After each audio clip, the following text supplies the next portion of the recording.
ಮುಳ್ಳಿಯ ದಿನಾಂಕ 17/7/2025. ಪ್ರಾತಃ ಮುಳ್ಳಿ ಬಾಪ್ತಾದ ಮಧುಬನ. ತಂದೆ ತಿಳಿಸುತ್ತಾರೆ, ಮಧುರ ಮಕ್ಕಳೇ, ಶ್ರೇಷ್ಠರಾಗಬೇಕೆಂದರೆ ನಿತ್ಯವೂ ತಮ್ಮ ಚಾಟನ್ನು ನೋಡಿಕೊಳ್ಳಿ. ಯಾವುದೇ ಕರ್ಮೇಂದ್ರಿಯಗಳು ಮೋಸ ಮಾಡದಿರಲಿ. ಕಣ್ಣುಗಳು ಬಹಳ ಮೋಸಗಾರನಾಗಿದೆ, ಇದರಿಂದ ಸಂಪಾದನೆ ಮಾಡಿಕೊಳ್ಳಿ. ಪ್ರಶ್ನೆ: ಎಲ್ಲದಕ್ಕಿಂತ ಕೆಟ್ಟ ಹವ್ಯಾಸವು ಯಾವುದಾಗಿದೆ? ಅದರಿಂದ ಮುಕ್ತರಾಗುವ ಉಪಾಯವೇನು? ಉತ್ತರ: ನಾಲಿಗೆಯ ರುಚಿಯು ಎಲ್ಲದಕ್ಕಿಂತ ಕೆಟ್ಟ ಹವ್ಯಾಸವಾಗಿದೆ. ಯಾವುದೇ ಒಳ್ಳೆಯ ಪದಾರ್ಥವನ್ನು ನೋಡಿದರೆ ಮುಚ್ಚಿಟ್ಟುಕೊಂಡು ತಿಂದು ಬಿಡುತ್ತಾರೆ. ಮುಚ್ಚಿಟ್ಟುಕೊಳ್ಳುವುದು ಎಂದರೆ ಕಳ್ಳತನವಾಗಿದೆ. ಕಳ್ಳತನವೆಂಬ ಮಾಯೆಯು ಸಹ ಅನೇಕರ ಕಿವಿ ಮೂಗನ್ನು ಹಿಡಿದುಕೊಳ್ಳುತ್ತದೆ. ಇದರಿಂದ ಮುಕ್ತರಾಗುವ ಸಾಧನವೆಂದರೆ ಯಾವಾಗ ಎಲ್ಲಿಯಾದರೂ ಬುದ್ಧಿಯು ಹೋಗುತ್ತದೆ ಆಗ ತಮಗೆ ತಾವೇ ಶಿಕ್ಷೆ ಕೊಟ್ಟುಕೊಳ್ಳಿ. ಕೆಟ್ಟ ಹವ್ಯಾಸಗಳನ್ನು ತೆಗೆಯಲು ತಮಗೆ ತಾವೇ ಪೆಟ್ಟನ್ನು ಕೊಟ್ಟುಕೊಳ್ಳಿ. ಓಂ ಶಾಂತಿ. ಆತ್ಮಾಭಿಮಾನಿಯಾಗಿ ಕುಳಿತಿದ್ದೀರಾ? ಪ್ರತಿಯೊಂದು ಮಾತನ್ನು ತಮ್ಮೊಂದಿಗೆ ತಾವೇ ಕೇಳಿಕೊಳ್ಳಬೇಕು. ನಾನು ಆತ್ಮಾಭಿಮಾನಿಯಾಗಿ ಕುಳಿತಿದ್ದೇನೆಯೇ ಮತ್ತು ತಂದೆಯನ್ನು ನೆನಪು ಮಾಡುತ್ತಿದ್ದೇನೆಯೇ? ಶಿವಶಕ್ತಿ ಪಾಂಡವ ಸೇನೆ ಎಂದು ಗಾಯನವಿದೆ. ಈ ಶಿವ ತಂದೆಯ ಸೈನ್ಯವು ಕುಳಿತಿದೆಯಲ್ಲವೇ? ಆ ಸೇನೆಯಲ್ಲಂತೂ ಕೇವಲ ಯುವಕರಿರುತ್ತಾರೆ. ವೃದ್ಧರು, ಮಕ್ಕಳು ಮೊದಲಾದವರು ಇರುವುದಿಲ್ಲ. ಈ ಸೈನ್ಯದಲ್ಲಿ ಮಕ್ಕಳು, ವೃದ್ಧರು, ಯುವಕರು ಎಲ್ಲರೂ ಕುಳಿತಿದ್ದೀರಿ. ಇದು ಮಾಯೆಯ ಮೇಲೆ ಜಯಗಳಿಸುವ ಸೇನೆಯಾಗಿದೆ.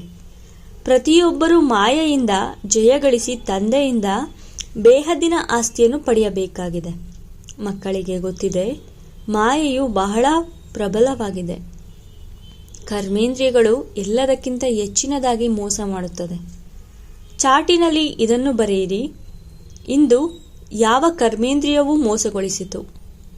ಯಾರನ್ನಾದರೂ ನೋಡಿದರೆ ಅವರೊಂದಿಗೆ ಮನಸ್ಸಾಗಿ ಅವರ ಮೇಲೆ ಕೈಯನ್ನು ಹಾಕೋಣವೆಂದೆನಿಸುತ್ತದೆ. ಹೀಗೆ ಕಣ್ಣುಗಳು ಮೋಸ ಮಾಡಿಸುತ್ತದೆ.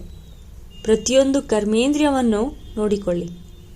ಯಾವ ಕರ್ಮೇಂದ್ರಿಯವು ಬಹಳ ನಷ್ಟವನ್ನುಂಟು ಮಾಡುತ್ತದೆ? ಇದಕ್ಕೆ ಸೂರದಾಸರ ಉದಾಹರಣೆಯನ್ನು ಕೊಡುತ್ತಾರೆ. ಹೀಗೆ ತಮ್ಮನ್ನು ಪರಿಶೀಲನೆ ಮಾಡಿಕೊಳ್ಳುತ್ತಿರಬೇಕು, ಏಕೆಂದರೆ ಕಣ್ಣುಗಳು ಬಹಳ ಮೋಸ ಮಾಡುವಂಥದ್ದಾಗಿದೆ. ಒಳ್ಳೊಳ್ಳೆಯ ಮಕ್ಕಳಿಗೂ ಸಹ ಮಾಯೆಯು ಮೋಸಗೊಳಿಸುತ್ತದೆ.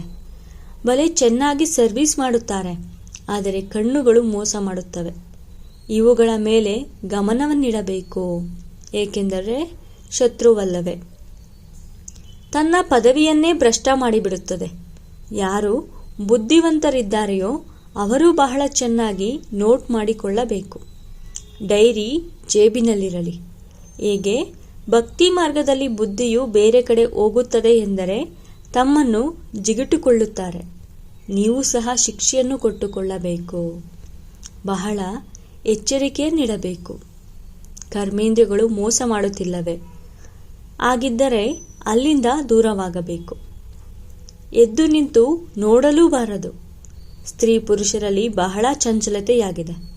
ನೋಡುವುದರಿಂದಲೇ ಕಾಮ ವಿಕಾರದ ದೃಷ್ಟಿಯು ಹೋಗುತ್ತದೆ. ಆದ್ದರಿಂದ ಸನ್ಯಾಸಿಗಳು ಕಣ್ಣು ಮುಚ್ಚಿ ಕುಳಿತುಕೊಳ್ಳುತ್ತಾರೆ. ಕೆಲವರು ಸನ್ಯಾಸಿಗಳು ಸ್ತ್ರೀಗೆ ಬೆನ್ನು ತಿರುಗಿಸಿ ಕುಳಿತುಕೊಳ್ಳುತ್ತಾರೆ. ಆ ಸನ್ಯಾಸಿಗಳಿಗೆ ಏನು ಸಿಗುತ್ತದೆ? ಹೆಚ್ಚೆಂದರೆ 10-20 ಲಕ್ಷ ಅಥವಾ ಕೋಟಿಗಳನ್ನು ಸಂಪಾದಿಸಬೇಕಾಗಿದೆ. ಆದರೂ ಸಹ ಅವರು ಶರೀರ ಬಿಟ್ಟರೆ ಸಮಾಪ್ತಿ, ಮತ್ತೆ ಇನ್ನೊಂದು ಜನ್ಮದಲ್ಲಿ ಕೂಡಿಡಬೇಕಾಗಿದೆ. ನೀವು ಮಕ್ಕಳಿಗಂತೂ ಏನೆಲ್ಲವೂ ಸಿಗುತ್ತದೆಯೋ ಅದು ಅವಿನಾಶಿ ಆಸ್ತಿಯಾಗಿ ಬಿಡುತ್ತದೆ. ಅಲ್ಲಿ ಹಣದ ಲೋಭವಿರುವುದೇ ಇಲ್ಲ. ಯಾವುದೇ ವಸ್ತುವಿನ ಪ್ರಾಪ್ತಿಗಳಲ್ಲಿ ತಲೆ ಕೆಡಿಸಿಕೊಳ್ಳಲು ಅಂತಹ ಯಾವುದೇ ಅಪ್ರಾಪ್ತ ವಸ್ತುವಿರುವುದೇ ಇಲ್ಲ.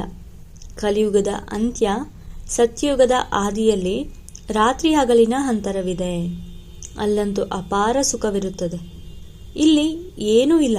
ಆದ್ದರಿಂದ ತಂದೆಯು ಯಾವಾಗಲೂ ತಿಳಿಸುತ್ತಾರೆ, ಸಂಗಮ ಎನ್ನುವ ಶಬ್ದದ ಜೊತೆಗೆ ಪುರುಷೋತ್ತಮ ಶಬ್ದವನ್ನು ಅವಶ್ಯವಾಗಿ ಬರೆಯಿರಿ.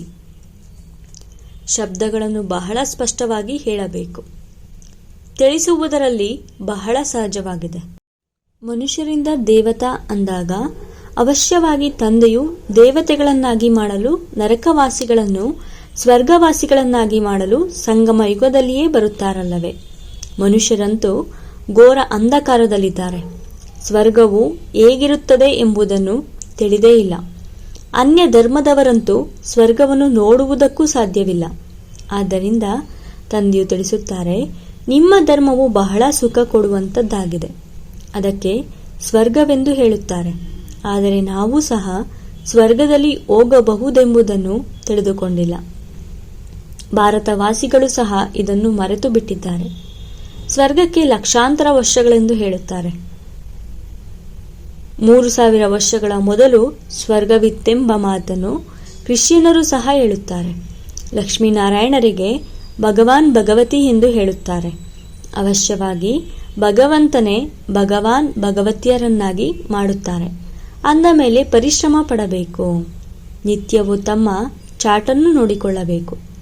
ಯಾವ ಕರ್ಮೇಂದ್ರಿಯವೂ ಮೋಸಗೊಳಿಸಿತು. ನಾಲಿಗೆ ಏನು ಕಡಿಮೆ ಇಲ್ಲ. ಯಾವುದಾದರೂ ಒಳ್ಳೆಯ ಪದಾರ್ಥವನ್ನು ನೋಡಿದರೆ ಮುಚ್ಚಿಟ್ಟುಕೊಂಡು ತಿಂದುಬಿಡುತ್ತಾರೆ. ಇದೂ ಸಹ ಪಾಪವೆಂದು ತಿಳಿದುಕೊಂಡಿಲ್ಲ. ಅದರಲ್ಲಿಯೂ ಶಿವ ತಂದೆಯ ಯಜ್ಞದಿಂದ ಕಳ್ಳತನವನ್ನು ಮಾಡುವುದು ಬಹಳ ಕೆಟ್ಟದಾಗಿದೆ. ಅಡಿಕೆ ಕದ್ದರೂ ಕಳ್ಳ, ಆನೆ ಕದ್ದರೂ ಕಳ್ಳನೆಂದು ಹೇಳಲಾಗುತ್ತದೆ. ಮಾಯೆಯು ಅನೇಕರನ್ನು ಕಿವೆನ್ನಿಡಿಯುತ್ತದೆ.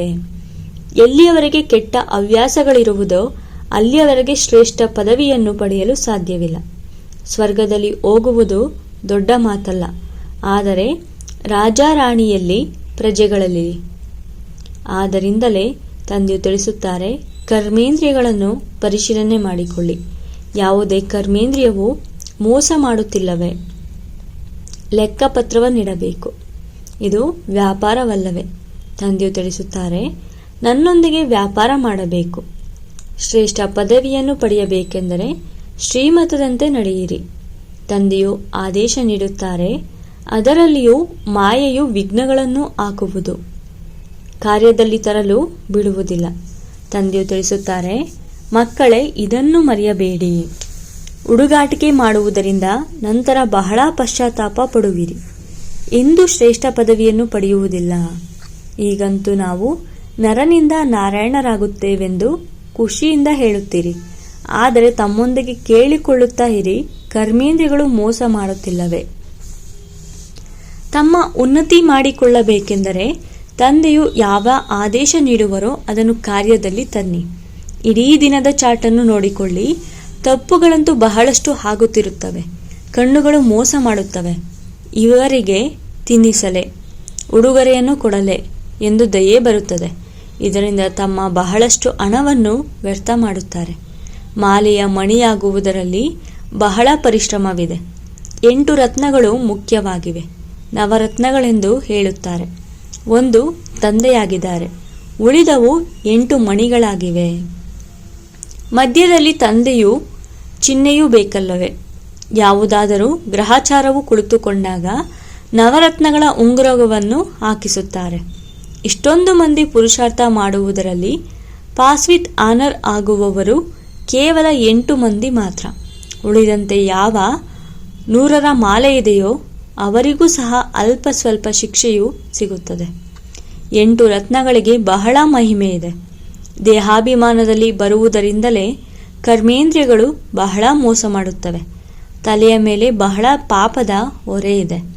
ದಾನ ಪುಣ್ಯ ಮಾಡಿದರೆ ಪಾಪವು ಕಳೆಯುವುದೆಂದು ಭಕ್ತಿಯಲ್ಲಿ ಚಿಂತೆ ಇರುತ್ತದೆ. ಸತ್ಯಯುಗದಲ್ಲಿ ಯಾವುದೇ ಚಿಂತೆ ಇರುವುದಿಲ್ಲ, ಏಕೆಂದರೆ ಅಲ್ಲಿ ರಾವಣ ರಾಜ್ಯವೇ ಇಲ್ಲ. ಒಂದು ವೇಳೆ ಅಲ್ಲಿಯೂ ಸಹ ಇಂತಹ ಮಾತುಗಳಿದ್ದರೆ ನರಕ ಮತ್ತು ಸ್ವರ್ಗದಲ್ಲಿ ಏನೂ ಅಂತರವೇ ಇರುವುದಿಲ್ಲ. ನೀವು ಇಷ್ಟೊಂದು ಶ್ರೇಷ್ಠ ಪದವಿಯನ್ನು ಪಡೆಯುವುದಕ್ಕಾಗಿ ನಿಮಗೆ ಭಗವಂತನೇ ಓದಿಸುತ್ತಾರೆ. ತಂದೆಯ ನೆನಪು ಬರಲಿಲ್ಲವೆಂದರೆ ಓದಿಸುವ ಶಿಕ್ಷಕರ ನೆನಪಾದರೂ ಮಾಡಿ. ಬಲೆ, ಈ ನೆನಪನ್ನಾದರೂ ಮಾಡಿ. ನಮ್ಮ ಒಬ್ಬರೇ ತಂದೆಯು ಸದ್ಗುರುವೂ ಆಗಿದ್ದಾರೆ. ಮನುಷ್ಯರು ಅಸುರಿ ಮತದಂತೆ ತಂದೆಯನ್ನು ಎಷ್ಟು ತಿರಸ್ಕಾರ ಮಾಡಿದ್ದಾರೆ. ಈಗ ತಂದೆ ಎಲ್ಲರ ಮೇಲೆ ಉಪಕಾರ ಮಾಡುತ್ತಾರೆ. ನೀವು ಮಕ್ಕಳು ಸಹ ಉಪಕಾರ ಮಾಡಬೇಕು. ಯಾರ ಮೇಲೂ ಅಪಕಾರವಾಗಲಿ ಕುದೃಷ್ಟಿಯಾಗಲಿ ಇರಬಾರದು. ಇದರಿಂದ ತಮ್ಮದೇ ನಷ್ಟ ಮಾಡಿಕೊಳ್ಳುತ್ತೀರಿ. ಆ ವೈಬ್ರೇಷನ್ ಮತ್ತೆ ಅನ್ಯರ ಮೇಲೂ ಪ್ರಭಾವ ಬೀರುತ್ತದೆ. ಇದು ಬಹಳ ದೊಡ್ಡ ಗುರಿಯಾಗಿದೆ. ನಿತ್ಯವೂ ತಮ್ಮ ಲೆಕ್ಕಪತ್ರವನ್ನು ನೋಡಿಕೊಳ್ಳಿ, ಯಾವುದೇ ವಿಕರ್ಮವನ್ನು ಮಾಡಲಿಲ್ಲವೇ? ಇದು ವಿಕರ್ಮಿ ಪ್ರಪಂಚ. ವಿಕರ್ಮಿ ಸಂವತ್ಸರವಾಗಿದೆ. ವಿಕರ್ಮ ಜೀತ ದೇವತೆಗಳ ಸಂವತ್ಸರದ ಬಗ್ಗೆ ಯಾರಿಗೂ ತಿಳಿದಿಲ್ಲ. ತಂದೆಯು ತಿಳಿಸುತ್ತಾರೆ, ವಿಕರ್ಮ ಜೀತ ಸಂವತ್ಸರವು ಕಳೆದು 5,000 ವರ್ಷಗಳಾಯಿತು. ನಂತರ ವಿಕರ್ಮ ಸಂವತ್ಸರವು ಆರಂಭವಾಗುತ್ತದೆ. ರಾಜರು ಸಹ ವಿಕರ್ಮಗಳನ್ನೇ ಮಾಡುತ್ತಿರುತ್ತಾರೆ. ಆದ್ದರಿಂದಲೇ ತಂದೆಯು ತಿಳಿಸುತ್ತಾರೆ, ಕರ್ಮ ಅಕರ್ಮ ವಿಕರ್ಮದ ಗತಿಯನ್ನು ನಾನು ನಿಮಗೆ ತಿಳಿಸುತ್ತೇನೆ. ರಾವಣ ರಾಜ್ಯದಲ್ಲಿ ನಿಮ್ಮ ಕರ್ಮವು ವಿಕರ್ಮವಾಗುತ್ತದೆ. ಸತ್ಯಯುಗದಲ್ಲಿ ಕರ್ಮಗಳು ಅಕರ್ಮವಾಗುತ್ತದೆ. ವಿಕರ್ಮವಾಗುವುದಿಲ್ಲ. ಅಲ್ಲಿ ವಿಕರ್ಮದ ಹೆಸರೇ ಇರುವುದಿಲ್ಲ. ಈ ಜ್ಞಾನದ 3ನೆಯ ನೇತ್ರವೂ ಈಗ ಸಿಕ್ಕಿದೆ. ನೀವು ಮಕ್ಕಳು ತಂದೆಯ ಮೂಲಕ ತ್ರಿನೇತ್ರಿ ತ್ರಿಕಾಲದರ್ಶಿಗಳಾಗಿದ್ದೀರಿ. ಯಾವುದೇ ಮನುಷ್ಯರು ಈ ರೀತಿ ಮಾಡಲು ಸಾಧ್ಯವಿಲ್ಲ. ಮಾಡುವವರು ತಂದೆಯಾಗಿದ್ದಾರೆ. ಮೊದಲು ಆಸ್ತಿಕರಾದಾಗಲೇ ತ್ರಿನೇತ್ರಿ ತ್ರಿಕಾಲದರ್ಶಿಗಳಾಗುವಿರಿ. ಇಡೀ ನಾಟಕದ ರಹಸ್ಯ ಮೂಲವತನ, ಸೂಕ್ಷ್ಮವತನ, 84 ಜನ್ಮಗಳ ಚಕ್ರವು ಎಲ್ಲವೂ ಬುದ್ಧಿಯಲ್ಲಿದೆ. ನಂತರದಲ್ಲಿ ಅನ್ಯ ಧರ್ಮಗಳು ಬರುತ್ತವೆ, ವೃದ್ಧಿ ಹೊಂದುತ್ತಿರುತ್ತಾರೆ. ಆ ಧರ್ಮಸ್ಥಾಪಕರಿಗೆ ಗುರುಗಳೆಂದು ಹೇಳುವುದಿಲ್ಲ. ಸರ್ವರ ಸದ್ಗತಿ ಮಾಡುವ ಸದ್ಗುರು ಒಬ್ಬರೇ ಆಗಿದ್ದಾರೆ. ಉಳಿದವರು ಯಾರೂ ಸಹ ಸದ್ಗತಿ ಮಾಡಲು ಬರುವುದಿಲ್ಲ. ಅವರು ಕೇವಲ ಧರ್ಮ ಸ್ಥಾಪಕರಾಗಿದ್ದಾರೆ. ಕ್ರಿಸ್ತನನ್ನು ನೆನಪು ಮಾಡುವುದರಿಂದ ಸದ್ಗತಿಯಾಗುತ್ತದೆಯೇ? ಏನೂ ಇಲ್ಲ. ಅವರೆಲ್ಲರೂ ಭಕ್ತಿಯ ಸಾಲಿನಲ್ಲಿದ್ದಾರೆಂದು ಹೇಳಲಾಗುತ್ತದೆ. ಜ್ಞಾನದ ಸಾಲಿನಲ್ಲಿ ಕೇವಲ ನೀವೇ ಇದ್ದೀರಿ, ಮಾರ್ಗದರ್ಶಕರಾಗಿದ್ದೀರಿ. ಅವರೆಲ್ಲರಿಗೆ ಶಾಂತಿಧಾಮ, ಸುಖಧಾಮದ ಮಾರ್ಗವನ್ನು ತಿಳಿಸಿ. ತಂದೆಯು ಮುಕ್ತಿದಾತ, ಮಾರ್ಗದರ್ಶಕನಾಗಿದ್ದಾರೆ. ಆ ತಂದೆಯನ್ನು ನೆನಪು ಮಾಡುವುದರಿಂದಲೇ ವಿಕರ್ಮಗಳು ವಿನಾಶವಾಗುತ್ತವೆ. ನೀವು ಮಕ್ಕಳಿಗೆ ವಿಕರ್ಮ ವಿನಾಶ ಮಾಡಿಕೊಳ್ಳುವ ಪುರುಷಾರ್ಥವನ್ನು ಮಾಡುತ್ತಿದ್ದೀರಿ. ಆದ್ದರಿಂದ ನೀವು ಇದನ್ನು ಗಮನದಲ್ಲಿಟ್ಟುಕೊಳ್ಳಬೇಕಾಗಿದೆ. ಒಂದು ಕಡೆ ಪುರುಷಾರ್ಥ, ಇನ್ನೊಂದು ಕಡೆ ವಿಕರ್ಮವಾಗದಿರಲಿ. ಪುರುಷಾರ್ಥದ ಜೊತೆಗೆ ವಿಕರ್ಮ ಮಾಡಿದ್ದೀರೆಂದರೆ 100 ಪಟ್ಟು ಶಿಕ್ಷೆಯಾಗುವುದು. ಎಷ್ಟು ಸಾಧ್ಯವೋ ಅಷ್ಟು ವಿಕರ್ಮಗಳನ್ನು ಮಾಡಬೇಡಿ. ಇಲ್ಲವಾದರೆ ವಿಕರ್ಮಗಳ ಖಾತೆಯು ಹೆಚ್ಚುತ್ತಾ ಹೋಗುವುದು. ಹೆಸರನ್ನು ಹಾಳು ಮಾಡುತ್ತೀರಿ. ಭಗವಂತನೇ ನಮಗೆ ಓದಿಸುತ್ತಾರೆಂದು ನಿಮಗೆ ಗೊತ್ತಿದೆ. ಅಂದ ಮೇಲೆ ಪುನಃ ಯಾವುದೇ ವಿಕರ್ಮ ಮಾಡಬಾರದು. ಕಳ್ಳತನವೂ ಚಿಕ್ಕದಾಗಿರಲಿ ದೊಡ್ಡದಾಗಿರಲಿ ಪಾಪವಂತೂ ಆಗುತ್ತದೆಯಲ್ಲವೇ? ಈ ಕಣ್ಣುಗಳು ಬಹಳ ಮೋಸ ಮಾಡುತ್ತದೆ. ತಂದೆಯು ಮಕ್ಕಳ ಚಲನೆಯಿಂದಲೇ ಅರಿತುಕೊಳ್ಳುತ್ತಾರೆ. ಆದ್ದರಿಂದ ಎಂದಿಗೂ ಸಂಕಲ್ಪದಲ್ಲಿಯೂ ಬರಬಾರದು, ಇವರು ನನ್ನ ಸ್ತ್ರೀಯಾಗಿದ್ದಾರೆಂದು. ನಾವು ಬ್ರಹ್ಮಕುಮಾರ ಕುಮಾರಿಯರಾಗಿದ್ದೇವೆ. ಶಿವ ತಂದೆಯ ಮೊಮ್ಮಕ್ಕಳಾಗಿದ್ದೇವೆ. ತಂದೆಯೊಂದಿಗೆ ಪ್ರತಿಜ್ಞೆ ಮಾಡಿದ್ದೇವೆ. ಶ್ರೀರಕ್ಷೆಯನ್ನು ಕಟ್ಟಿಕೊಂಡಿದ್ದೇವೆ. ಮತ್ತೆ ಇನ್ನೇಕೆ ಕಣ್ಣುಗಳು ಮೋಸಗೊಳಿಸುತ್ತವೆ? ನೆನಪಿನ ಬಲದಿಂದ ಯಾವುದೇ ಕರ್ಮೇಂದ್ರಿಗಳ ಮೋಸದಿಂದ ಪಾರಾಗಬಲ್ಲಿರಿ. ಇದರಲ್ಲಿ ಬಹಳ ಪರಿಶ್ರಮ ಪಡಬೇಕು. ತಂದೆಯ ಆದೇಶದಂತೆ ಕಾರ್ಯದಲ್ಲಿ ತಂದು ಚಾಟನ್ನು ಬರೆಯಿರಿ. ಸ್ತ್ರೀ ಪುರುಷರು ಪರಸ್ಪರ ಇದನ್ನೇ ಮಾತನಾಡಿಕೊಳ್ಳಿ. ನಾವು ತಂದೆಯಿಂದ ಪೂರ್ಣ ಆಸ್ತಿಯನ್ನು ತೆಗೆದುಕೊಳ್ಳೋಣ, ಶಿಕ್ಷಕರಿಂದ ಪೂರ್ಣ ಓದೋಣ. ಇಂತಹ ಶಿಕ್ಷಕರು ಮತ್ತೆಂದೂ ಸಿಗಲು ಸಾಧ್ಯವಿಲ್ಲ. ಯಾರು ಬೇಹದ್ದಿನ ಜ್ಞಾನವನ್ನು ಕೊಡುವರು, ಇದು ಲಕ್ಷ್ಮೀನಾರಾಯಣರಿಗೆ ಗೊತ್ತಿಲ್ಲ. ಅಂದ ಮೇಲೆ ಅವರ ನಂತರ ಬರುವವರಿಗೆ ಏನು ತಿಳಿದಿರುತ್ತದೆ?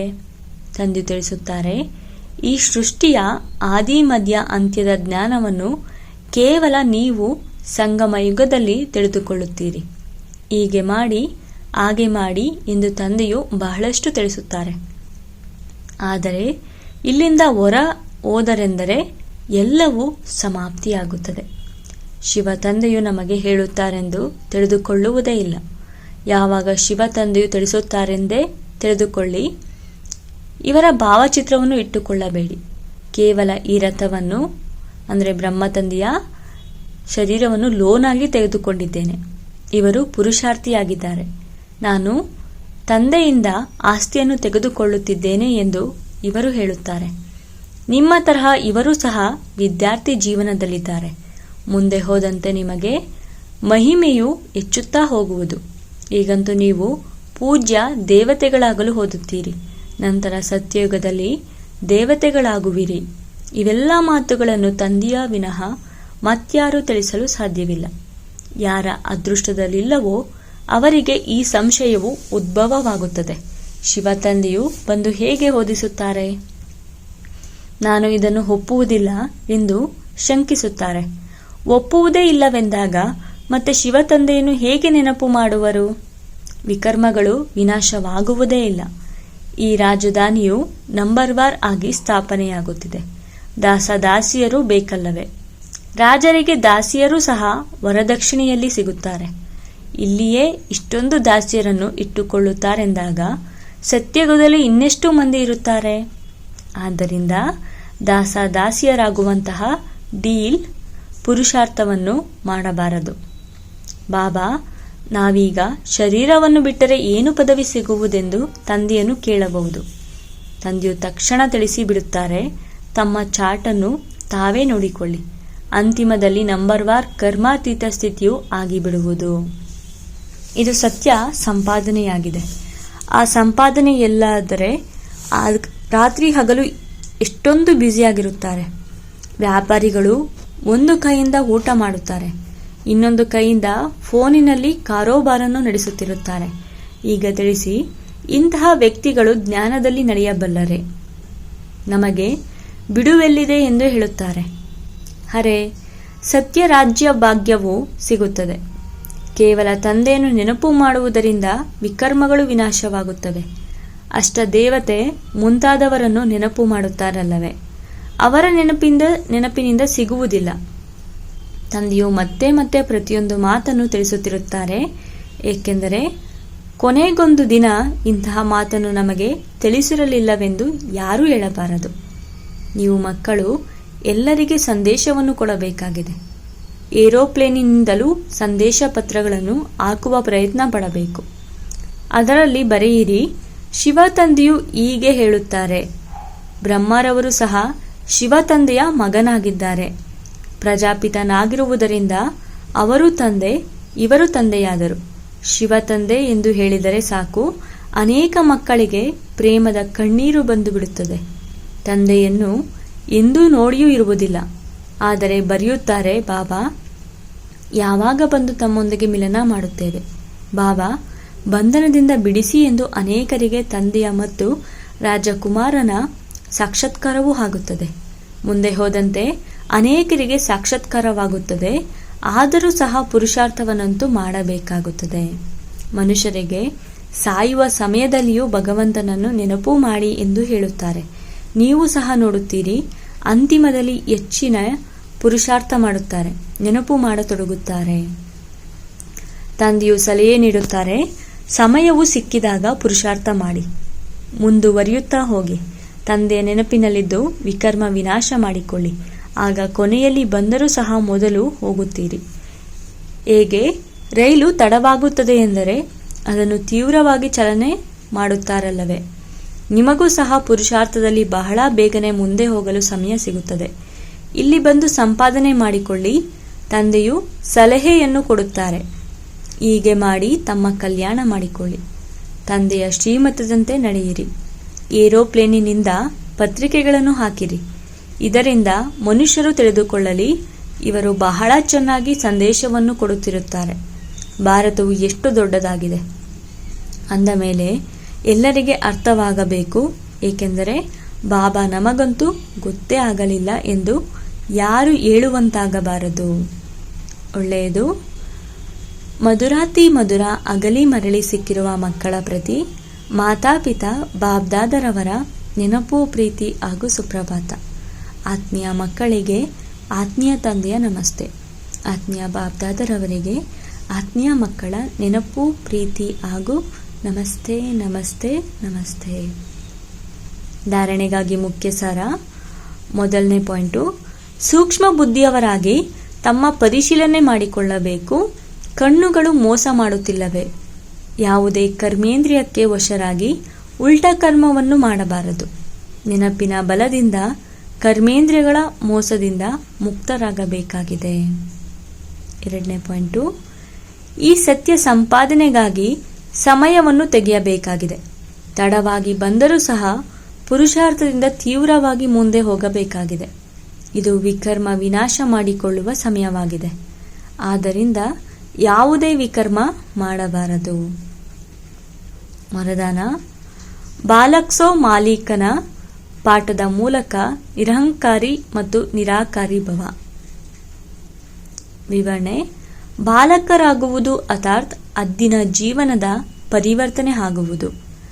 ಯಾರು ಎಷ್ಟೇ ದೊಡ್ಡ ದೇಶದ ಮಾಲೀಕರಾಗಿರಬಹುದು, ಧನ ಮತ್ತು ಪರಿವಾರದ ಮಾಲೀಕರಾಗಿರುವಿರಿ, ಆದರೆ ತಂದೆಯ ಮುಂದೆ ಎಲ್ಲರೂ ಬಾಲಕರು. ನೀವು ಬ್ರಾಹ್ಮಣ ಮಕ್ಕಳು ಸಹ ಬಾಲಕರಾಗುವಿರೆಂದರೆ ನಿಶ್ಚಿಂತ ಚಕ್ರವರ್ತಿಗಳು ಮತ್ತು ಭವಿಷ್ಯದಲ್ಲಿ ವಿಶ್ವದ ಮಾಲೀಕರಾಗುವಿರಿ. ಬಾಲಕ್ಸೋ ಮಾಲಿಕ್ ಆಗಿರುವೆ. ಈ ಸ್ಮೃತಿ ಸದಾ ನಿರಹಂಕಾರಿ ನಿರಾಕಾರಿ ಸ್ಥಿತಿಯ ಅನುಭವವನ್ನು ಮಾಡಿಸುವುದು. ಬಾಲಕ ಅರ್ಥಾತ್ ಮಗುವಾಗುವುದು, ಅಂದರೆ ಮಾಯೆಯಿಂದ ರಕ್ಷಿಸಲ್ಪಡುವುದು. ಸ್ಲೋಗನ್: ಪ್ರಸನ್ನತೆಯ ಬ್ರಾಹ್ಮಣ ಜೀವನದ ವ್ಯಕ್ತಿತ್ವವಾಗಿದೆ. ಆದ್ದರಿಂದ ಸದಾ ಪ್ರಸನ್ನ ಚಿತ್ತರಾಗಿರಿ. ಓಂ ಶಾಂತಿ.